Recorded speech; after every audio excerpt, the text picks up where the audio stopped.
Olivia Carter had everything a young woman could ask for: designer clothes, a mansion overlooking the ocean, and a last name that opened every door in the city. As the only daughter of Richard and Susan Carter, one of the wealthiest couples in the country, Olivia grew up surrounded by extravagance. Her father was a tech mogul with stakes in nearly every major innovation over the past 2 decades, and her mother was a socialite turned philanthropist with her own charity foundation. Olivia had never known struggle. Every want was met before she could even voice it. But underneath the glamour, she carried a growing emptiness. At dinner parties, people complimented her jewelry, not her ideas. Dates praised her lineage, not her laughter. Friends seemed more interested in her lifestyle than her heart. As each year passed, the weight of being a Carter became heavier, and Olivia began to realize that in the eyes of the world, she was less of a person and more of a symbol of wealth. The final push came one evening during a lavish cocktail party hosted by her parents. She found herself trapped in a conversation with a man her father had introduced her to, a wealthy investor with an ego bigger than his bank account. As he spoke about his private jet, his art collection, and the exclusive resort he owned in Fiji, Olivia felt invisible. He never once asked about her passions, her opinions, or her dreams. He didn't want to know Olivia. He wanted to be seen with a Carter. That night, while standing alone on the balcony, watching the city lights below, she made a quiet but firm decision. She was going to leave. Not forever. Just long enough to breathe, to discover who she was beyond the Carter legacy. She wanted to experience life stripped of privilege, to see if she could find love that wasn't tainted by wealth or reputation. The next morning, Olivia sat down with her parents in their marble-floored dining room, her decision weighing heavily on her chest. "I want to leave the city for a while," she said calmly, trying to mask the anxiety in her voice. Her mother, Susan, nearly dropped her coffee. "Leave, Olivia. The world outside isn't gentle. You've never even taken the subway, for heaven's sake." Her mother's concern was genuine but smothering. Olivia knew she couldn't expect understanding, especially from someone who measured safety by the thickness of a security detail.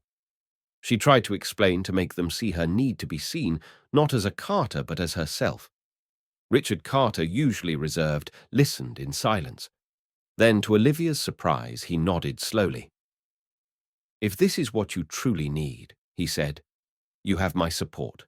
But promise me, if things don't work out, you'll come home." Olivia smiled through misty eyes. "I will."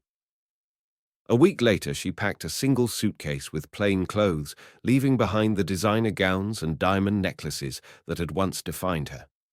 She traded the sleek black town car for a long-distance bus and watched the city shrink in the rearview mirror.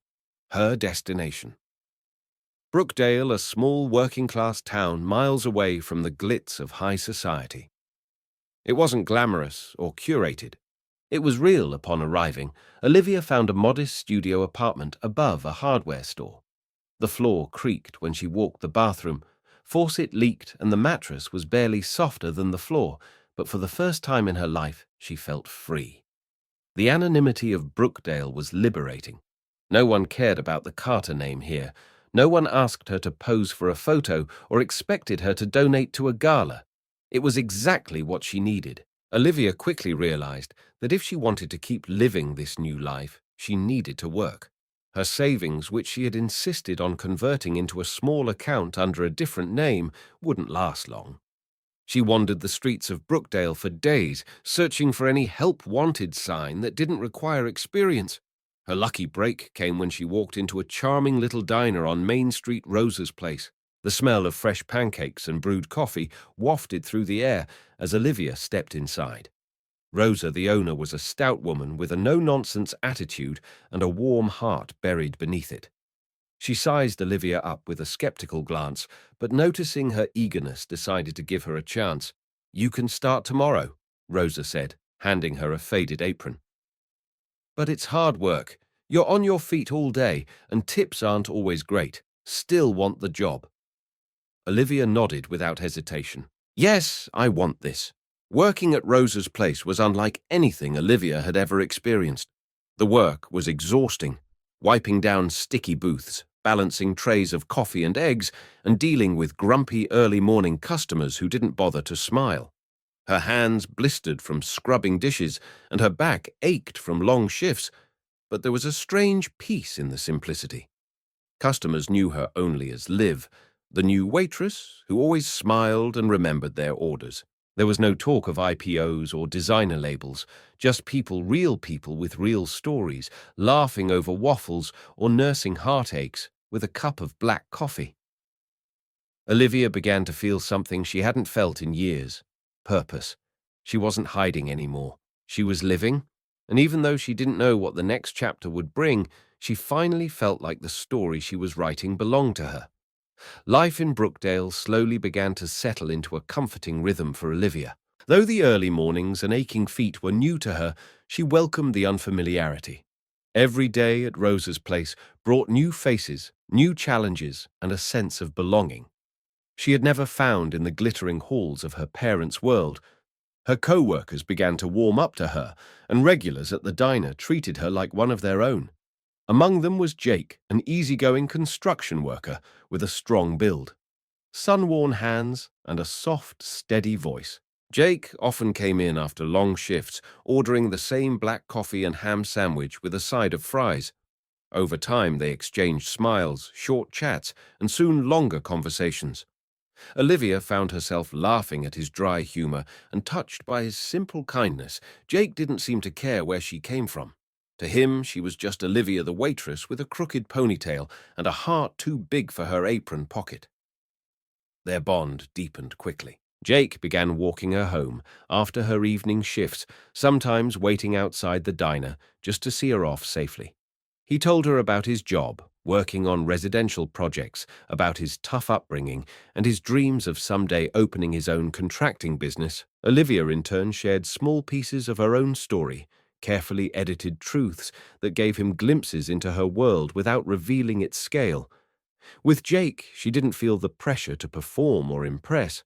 Their first date was a simple dinner by the river, sitting on a blanket, eating sandwiches under the stars. It wasn't grand, but it felt real.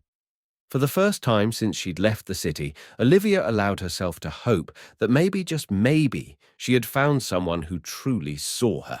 Her heart still tender from years of being valued, only for her last name cautiously began to trust, but slowly cracks began to appear beneath the surface. It started subtly, Jake asking to borrow a small amount of money because his paycheck was delayed.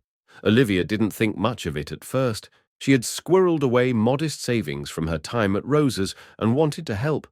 But then came another request, and another. I had to replace my power drill, he'd say, or my truck's battery died on me. The amounts weren't large, but they began to add up. Olivia hesitated, but always gave in. She told herself it was nothing, just bad luck piling up, but a voice in the back of her mind whispered doubt. Alongside the money requests came more comments from Jake that began to unsettle her. "You're too smart to be waiting tables forever," he'd say casually. "You should be doing something bigger, something that matches your potential." At first it sounded like encouragement, but soon it began to feel like pressure. Olivia noticed a shift in Jake's demeanor, subtle but present. There were moments when he'd look at her in a way that made her feel scrutinized, not admired, like he was calculating something. Still, she tried to brush the feeling aside. He didn't know who she really was. He couldn't be using her. What was there to gain from a waitress living in a run-down apartment over a hardware store? She clung to that logic like a lifeline, unwilling to believe her instincts. But doubt has a way of growing when left unspoken, and one evening that doubt transformed into cold truth. Olivia had just finished her shift and stepped out the back of the diner, wiping her hands on her apron, when she heard Jake's voice drifting from behind the alley wall. He was on the phone, unaware of her presence. "Yeah, it's going well," Jake said, his voice low but unmistakably smug. "I'm telling you, man. I'm close. She's been giving me money already. Don't worry. These rich kids are all the same, soft. She's playing waitress like it's some life-changing experience. I found out who she really is weeks ago. Olivia Carter, daughter of Richard Carter, billionaire. Yeah, the same one. I followed her here when I heard she left the city. You know how much I could get if I play this right." Olivia froze. The words sliced through her like a blade. Her breath caught her body stiff. He had known. He had known all along. The gentle walks, the sweet smiles, the quiet dinners. It had all been a performance. Her trust, her vulnerability, her heart. He had seen it as a gateway to something else. Tears welled up in her eyes, but she forced her feet to move. She turned the corner and faced him, her voice barely steady. "So this was your plan, all along?" Jake whipped around, stunned. The phone slipped from his hand.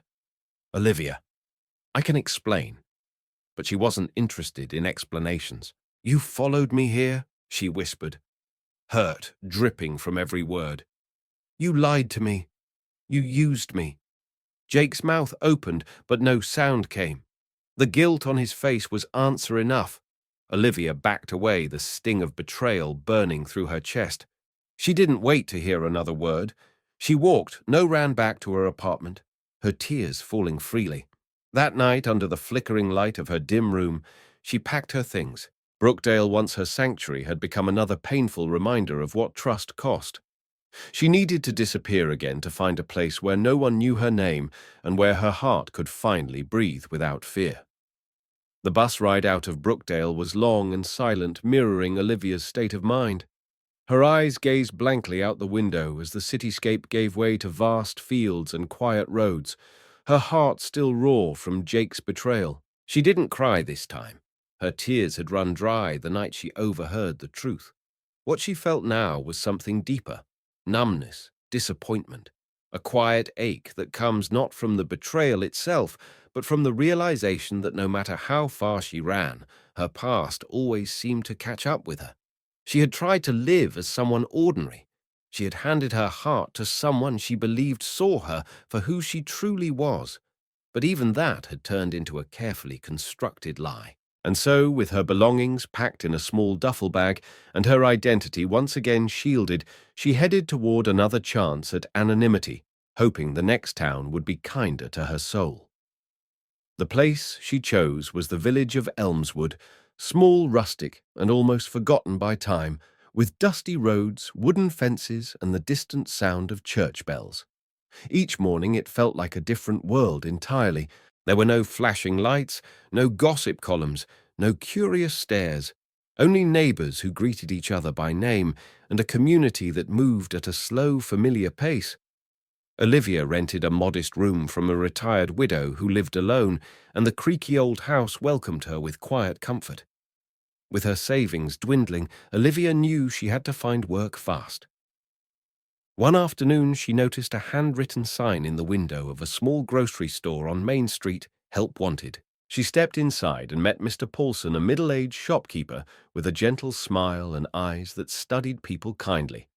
After a short conversation, he hired her on the spot, stocking shelves, sweeping aisles, and working the register. It was a far cry from galas and gowns, but to Olivia it felt like a sanctuary. The job came with more than just financial stability. It brought Megan. Bright-eyed and full of stories, Megan was in her early 20s and worked part-time while helping her aunt run a flower stall in the village square. She had an easy laugh and a warm energy that drew people in, and Olivia was no exception. Despite Olivia's guarded nature, Megan's cheerfulness slowly chipped away at her walls. The two women quickly became friends, sharing stories, lunches behind the store, and quiet walks after closing. Megan never pressed Olivia for details about her past, something Olivia appreciated more than words could say. And then one sunny afternoon, everything changed. Olivia had just stepped out to deliver a box of groceries to a customer when a group of local boys playing soccer sent their ball flying into the street. Olivia turned just as the ball bounced toward her, not seeing the approaching bicycle speeding around the corner. Before she could react, strong arms grabbed her, pulling her to the side in one swift motion. When Olivia looked up, breathless and stunned, she found herself in the arms of a man she had never seen before. He was tall, with kind eyes, and a quiet strength that radiated calm. "Are you okay?" he asked gently, his hand still on her shoulder. Olivia nodded too, flustered to speak. Sorry about that, he said with a soft laugh, brushing a speck of dust from his shirt. Wasn't trying to tackle you, I promise. She finally smiled. I guess I owe you one. Noah, he said, extending his hand. Olivia, she replied. Shaking it, that brief encounter marked the beginning of something Olivia didn't expect. Noah began showing up at the store more frequently, sometimes for groceries, other times just to say hello. He would linger near the register asking about her day, or help her carry heavy boxes without being asked. His kindness was quiet, consistent, and never forceful. It was the kind of presence Olivia hadn't realized she needed until she felt it. Days turned into weeks, and Olivia found herself looking forward to Noah's visits. They would chat under the awning while the rain fell, or sit on a bench near the river and talk about everything and nothing. Olivia learned that Noah worked in construction, helping repair homes and small infrastructure projects around the village. He spoke little about his past, which suited Olivia just fine, as she didn't speak much about hers either. Instead, they built something new together, something rooted in the present. For the first time in a long while, Olivia began to feel her heart stir again. But this time it wasn't rushed. It wasn't filled with anxious second-guessing or red flags she tried to ignore. Noah made her feel safe, seen, respected. And while she told herself to remain cautious, the warmth she felt in his presence slowly overcame the fear that lingered from Jake's betrayal. What Olivia didn't know, what she couldn't possibly guess, was that Noah was also carrying a secret of his own. He wasn't just a quiet handyman drifting from job to job. His arrival in Elmswood had come after a life-altering decision to step away from a world he no longer believed in. Like Olivia, he had walked away from wealth, from expectations, from a name that opened doors but chained him in the process. He had wanted a break, a chance to find himself without the noise of society dictating who he should be. And in Elmswood, he had found that, but meeting Olivia, that was unexpected. Something about her felt familiar, though he couldn't place why. He never pried, never asked too many questions, sensing that she too had something to protect. Yet as their connection deepened, he knew the truth wouldn't stay hidden forever. And though neither of them was ready to say it out loud, both Olivia and Noah had begun to fall. Not for the stories they told, but for the truths they revealed when no one was looking. For weeks, the peaceful rhythm of life in Elmswood lulled Olivia into a rare state of ease. Her days at the grocery store passed gently filled with laughter, shared with Megan, and quiet conversations with Noah, whose steady presence became the anchor in her once drifting world. With every walk by the river and every simple moment shared, Olivia's heart opened further. She had nearly forgotten the burden of her last name, the high society functions, and the loneliness that came from being surrounded by wealth but starved of sincerity. Noah, humble and thoughtful, had given her something no one else ever had, a space to be herself without pretense or pressure. And yet she noticed it in small ways, the way he sometimes paused when talking about his past, or the rare flicker in his eyes when she asked where he had lived before. There was a mystery to him that he kept neatly tucked away, just as she had with her own Noah, whose real name was Ethan Blake, had grown used to living a double life. He had spent years in boardrooms and tech conferences, hailed as a visionary for creating one of the fastest-growing digital infrastructure companies in the world. But behind the accolades and the carefully curated image lay exhaustion. His parents, powerful financiers with global influence, had long been pushing him toward a strategic marriage with a woman from another elite family, an heiress named Olivia Carter. Ethan had never met her, but he had seen her name on glossy tabloids and overheard countless conversations about the perfect union of empires their marriage would represent. The pressure became too much, so without warning, he disappeared just long enough to breathe, to rediscover who he was beyond expectations. Under the name Noah, he arrived in Elmswood, hoping for solitude. He had never expected to meet the very woman he had been running from, let alone fall in love with her, without knowing who she really was. Their secrets unraveled, not in confrontation, but through coincidence. Ethan had been called back to the city to attend a charity gala hosted by one of his family's partners. He invited Olivia to join him, gently persuading her that it would be a low-key event, not suspecting what fate had in store. Olivia, after days of reflection, agreed. She had grown tired of hiding and wanted to see Ethan's world, whatever that truly meant. On the night of the gala, the city lights shimmered against the black tie backdrop as Olivia arrived in a borrowed gown, her heart pounding with both curiosity and dread. She stepped into the ballroom, arm in arm with Ethan, feeling like a ghost, returning to a life she had long buried. It was then, as the host took the stage, that everything shifted. "Ladies and gentlemen," he announced, "please welcome our esteemed guests, Ethan Blake, founder of Blake Tech Industries, and Olivia Carter, daughter of Richard and Susan Carter." The room gasped in stunned unison. Ethan turned slowly to Olivia, eyes wide.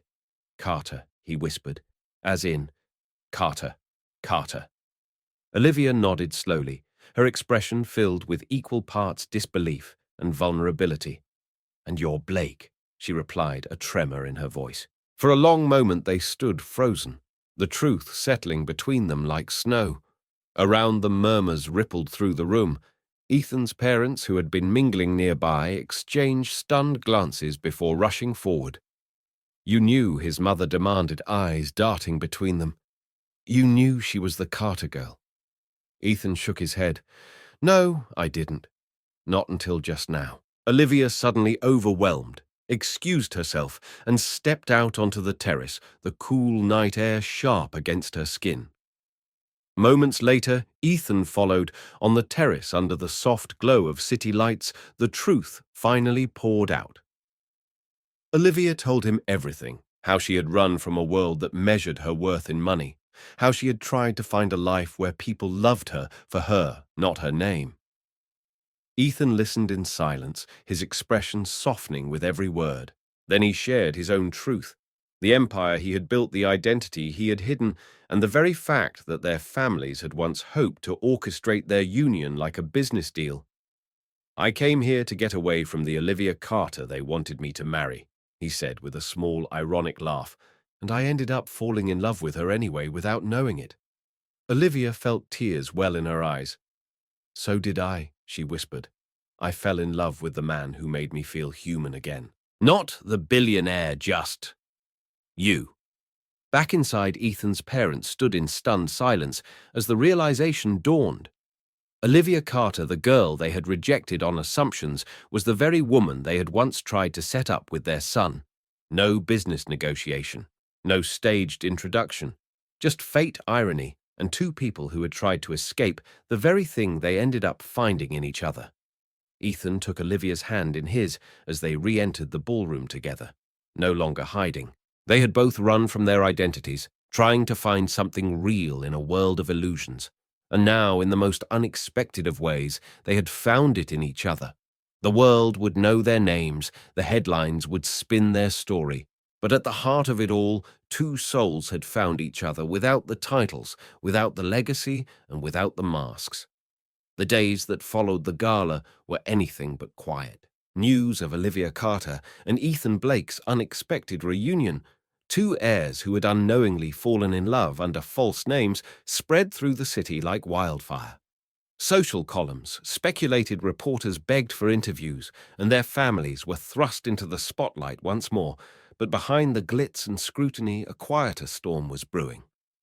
One afternoon, Olivia received a private message summoning her to a downtown cafe. The sender, Claire Blake, Ethan's mother. The note was polite, but Olivia could read between the lines. She knew this wasn't a friendly invitation. It was a confrontation. And though her heart pounded with uncertainty, Olivia had no intention of backing down. She arrived at the cafe, dressed simply, no designer labels, no family crest, just herself. Claire was already seated, her posture impeccable, her smile tight. "I wanted to speak with you privately." Claire began, her tone carefully measured. "Before this situation becomes even more complicated." Olivia nodded, waiting. Claire's eyes didn't soften. "You must understand, Olivia. My son is on a path few can follow. His future is built on alliances, reputation, legacy. If you care about him, truly care, you'll understand that being with him could jeopardize everything he's worked for. Olivia remained silent, letting Claire continue. I'm willing to offer you something in return for your understanding, a gesture of goodwill, enough to give you comfort and distance permanently. Claire reached into her bag and pulled out an envelope. Olivia stared at it, her stomach twisting, but not with fear. With resolve, slowly she pushed the envelope back across the table. You can't buy me, Mrs. Blake, she said, voice calm but unwavering. And if you think I'd walk away from someone I love because of a check, then you never really knew me at all. Claire's carefully composed facade cracked, if only slightly. Do you think love is enough? She asked, not unkindly now, but with disbelief. Do you think that sentiment will hold up against scrutiny, pressure and expectation? Olivia smiled softly. Yes, she said. Because our love didn't come from wealth or power. It came from finding each other when we were just people, not names, and that kind of love isn't easy to destroy. She stood to leave, her voice gentle but strong. I didn't come into Ethan's life to take anything away from him, but I won't apologize for being part of it. With that, she walked out, not waiting for a reply. Later that evening, Ethan found her standing quietly at the park they used to visit. She turned to him, eyes still heavy with the weight of that conversation, and asked, Do you still want this? Us. Ethan smiled, stepped forward, and pulled her into his arms. More than ever, a few days later, something changed. Richard and Susan Carter invited the Blakes over for a quiet dinner at their home. No press, no photographers, no spectacle, just two families sitting face to face. It was during that meal that Claire finally spoke candidly. I misjudged you. She admitted to Olivia, surprising even herself, not just because of what you hid, but because I never took the time to see who you were beneath the name. And for that, I'm sorry. Olivia nodded graciously, her own defenses slowly softening Mr. Blake added, You made my son happier than I've ever seen him. That speaks louder than anything else. From that moment, a new chapter began, not just for Ethan and Olivia, but for both families. The union, once imagined in boardrooms and whispered over business deals, had found its way into the world, not through planning, but through something far more powerful, love chosen freely. Their wedding wasn't the grandest event the city had ever seen, but it was perhaps the most heartfelt. Held in a restored countryside estate, surrounded by wildflowers and open skies, the ceremony reflected the journey they had taken. Simple, sincere, and deeply meaningful. Olivia wore a dress designed by a local seamstress she had befriended in Elmswood, and Ethan chose to walk barefoot down the aisle, a playful nod to the life he once lived under the name Noah. Friends from both the village and the city came together, bridging the worlds that had once seemed so incompatible. Megan cried through most of her speech as Olivia's maid of honor, and even Rosa, the diner owner from Brookdale, sent a handwritten note of blessing tucked inside a cookbook. There were no press releases, no carefully worded public statements, just two people standing before the ones they loved, promising to never forget the path that had brought them there. As they exchanged vows under the golden light of the setting sun, there was no doubt in anyone's mind that this was no fairy tale made for headlines. It was a testament to resilience, to trust, and to the courage of revealing one's truth. Olivia's voice shook only slightly as she said, You saw me when I didn't want to be seen. You loved me when I had nothing to offer but my heart. And that's all I'll ever need to give you. Ethan's eyes, glassy with emotion, replied, You taught me that love is real when it's chosen, not arranged, that who we are matters more than what we're worth, and I'll spend the rest of my life proving it to you. As their lips met and cheers erupted from the small gathering, Olivia felt something settle deep in her soul. She had left her old life searching for herself, and she had found far more than she ever expected. If you believe in love that looks past appearances, if you've ever questioned whether true connection can survive in a world obsessed with power and wealth, then you're in the right place. At Deep Inside HQ, we uncover stories that reveal the heart behind the headlines, the quiet strength behind the spotlight, and the humanity beneath the labels. If this story moved, you share it with someone who still believes in love without condition. Subscribe for more tales of hidden truths, bold choices, and emotional journeys that remind us what truly matters. And as always, thank you for being part of this growing community where stories go deeper than surface and love always finds a way.